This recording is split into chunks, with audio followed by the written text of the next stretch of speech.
Buong pagsasama namin ay naging tapat ako at wala akong inilihim sa kanya dahil ayaw ko na maglihim siya sa akin. Kung sana ay ipinagtapat lang niya sa akin ng totoo, ay baka naiintindihan ko pa.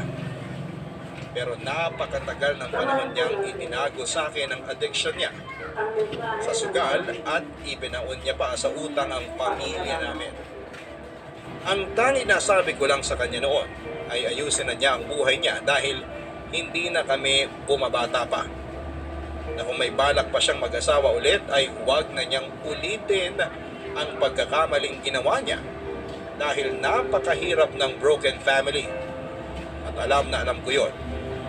Hindi ko naman siya pinagbawalan na madalaw ang mga bata kung gusto niya. Pero nahihiya na raw siyang humarap sa mga anak namin. Hindi naman ako nangihinayang sa pera na ipinambayad ko sa mga utang niya.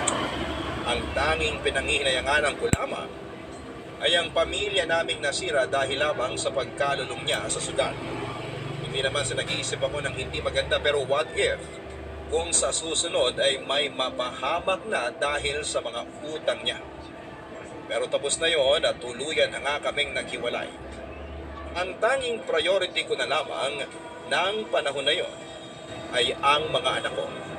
Kung paano kami kakain sa araw-araw, kung paano ko sila igagapang sa pag-aaral.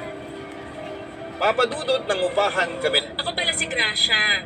Anyway, math teacher ako sa Seha University and almost 7 years na ako nagtuturo. Okay, anong kailangan niyo sa akin?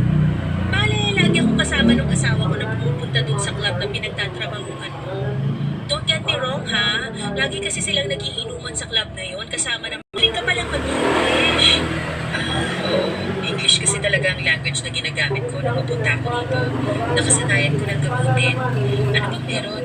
Baka kasi gusto mo mag-apply bilang English teacher para hindi mo na kailangan